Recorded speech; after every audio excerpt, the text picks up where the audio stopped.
Warahmatullahi wabarakatuh. Selamat siang anak-anak. Hari ini kita akan kuliah tentang food hygiene. Dari katanya bisa terlihat bahwa ini akan ada aktivitas penimbangan, yaitu penimbangan pangan. Nah, metode survei konsumsi pangan food hygiene ini atau penimbangan pangan ini adalah metode survei konsumsi pangan secara kuantitatif. Kenapa secara kuantitatif? Karena ada sistem penimbangan bahan makanan. Nah, penimbangannya bagaimana? Yaitu responden atau pewawancara menimbang dan mencatat makanan dan minuman yang dikonsumsi selama 1 hari. Hasil pengukuran ini dapat menjadi gold standard atau standar baku dari apa? Dari semua yang dikonsumsi masyarakat atau responden. Hal yang perlu diperhatikan saat kalian melakukan food hygiene itu apa saja sih? Yang pertama, metode persiapan makanan. Kenapa harus diperhatikan? Karena semua bahan makanan yang harus ditimbang maka harus dipersiapkan terlebih dahulu. Deskripsi tentang bahan makanan. Kenapa deskripsi tentang bahan makanan penting? Karena dibutuhkan untuk detail dari suatu makanan yang dicatat. Merek makanan jika ada akan lebih baik, sehingga saat kalian mencantumkannya di hasil, kalian akan benar-benar tahu apa yang dikonsumsi. Karakteristik dari metode ini akan mencatat dari makanan dan juga sisanya yang dimakan seseorang itu ditimbang dengan alat timbangan dan menggunakan komputerisasi. Metode ini paling tepat untuk memperkirakan asupan makanan dan zat gizi yang dikonsumsi seseorang. Lebih disarankan oleh beberapa peneliti. Kenapa? Karena dia sangat lebih detail ukurannya karena benar-benar ditimbang.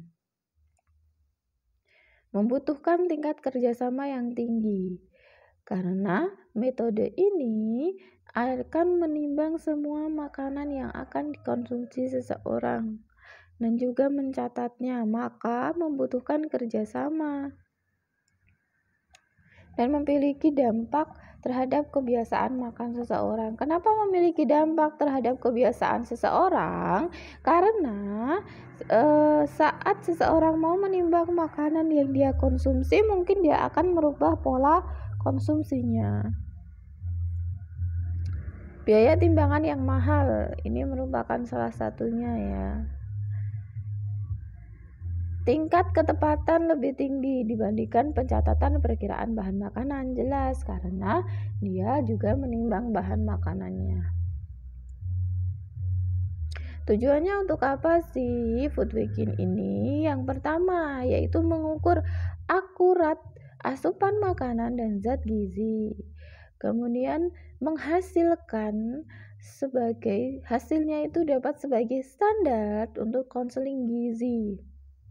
Bagaimana asupan makan seseorang, maka dia harus menerapkan diet apa.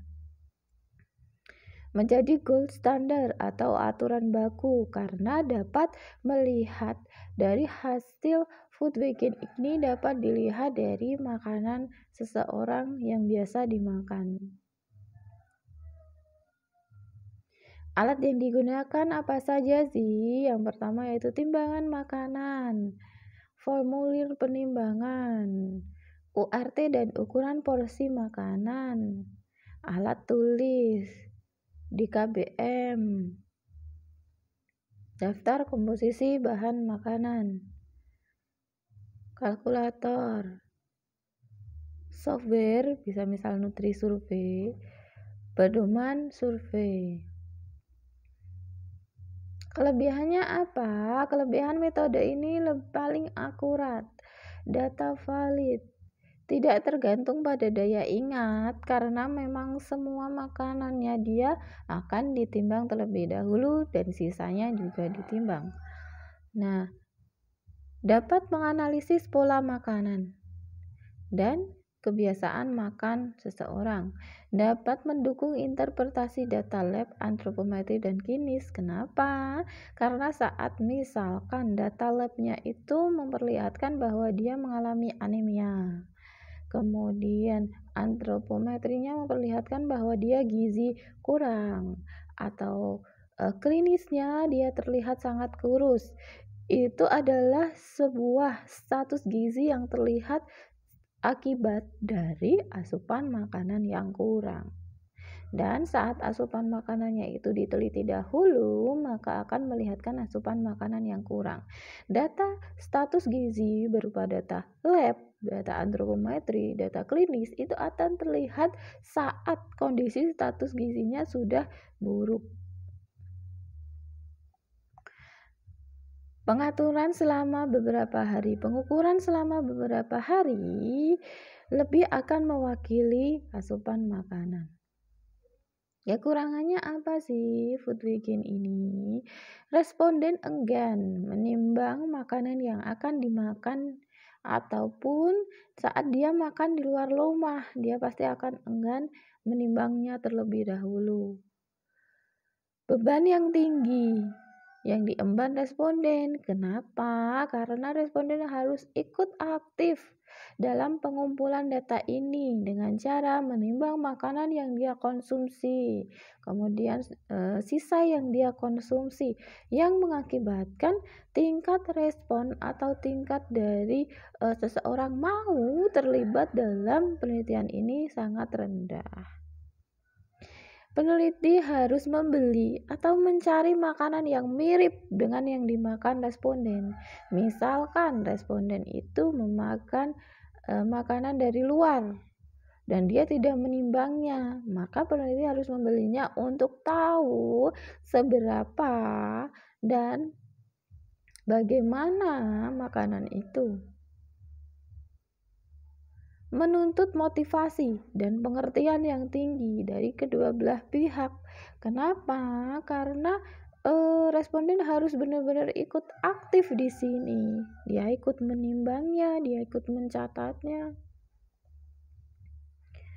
Perlu melatih responden bagaimana menimbang yang baik, misalkan dienolkan terlebih dahulu atau seperti apa. Tidak dapat digunakan untuk responden yang buta huruf. Kenapa? Karena dia harus terlibat dalam penimbangan. Responden dapat merubah pola makan. Kenapa dia merubah pola makannya? Karena dia itu akan mencatat semua makanannya dan menimbang semua makanannya. Mungkin dia akan merasa, oh ini akan berakibat tidak baik nih, maka saya ubah saja.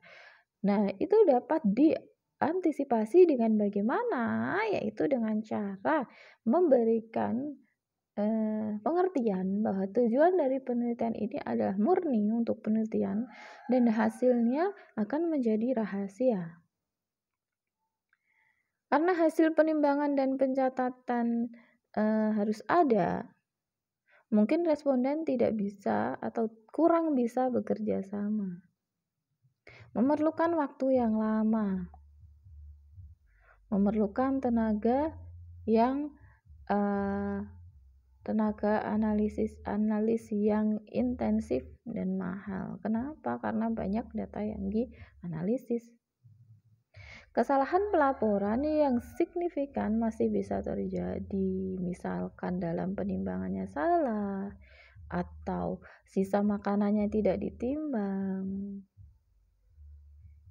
Waktu pelaksanaan. Waktu pelaksanaan itu adalah dalam 7 hari, dari Senin sampai Minggu. Minimal bisa dilaksanakan 3 hari, yaitu mengambil 2 hari aktif, dari Senin sampai Jumat, dan hari libur, yaitu hari Minggu dan Sabtu. Tapi bisa saja saat pekerjanya itu Sabtu itu dia masuk, maka hari liburnya hanya hari Minggu. Kemudian untuk hari aktifnya, 2 hari aktif itu tidak boleh berurutan. Misalkan dia mengambil di hari Senin, maka tidak boleh hari Selasa diambil, harus Rabu atau Kamis gitu. Hal yang perlu dipertimbangkan yaitu tujuan dari survei, kemudian keterlibatan dari tenaga, peralatan, dana. Langkah-langkahnya pertama yaitu pengunjungan atau kunjungan pendahuluan. Kunjungan pendahuluan ini untuk apa? Yaitu menjelaskan tentang tujuan dari penelitian dan mereka harus bagaimana, apakah mereka setuju ikut penelitian. Kemudian yang kedua, responden menimbang dan mencatat makanan dan minuman yang dia makan dalam selama 1 hari. Hal yang dicatatlah itu cara memasak, merek makanan jika ada, dan komposisinya, dan beratnya. Kemudian setelah data terkumpul, dilakukan perhitungan zat konsumsi makanan baik dari energi dan zat gizi lainnya. Kemudian dilakukan analisis data. Form Food Wagging itu formulirnya ada tujuan penelitian, desain penelitian, tergantung dari itu. Nah, ini adalah UAS kita di mana dengan adanya food wagging, apalagi semua makanan yang ditimbang, diharapkan yang kalian konsumsi itu tidak berlebihan atau sesuai takaran. Sekian presentasi tentang food wagging. Jika ada yang kurang jelas bisa ditanyakan. Assalamualaikum warahmatullahi wabarakatuh.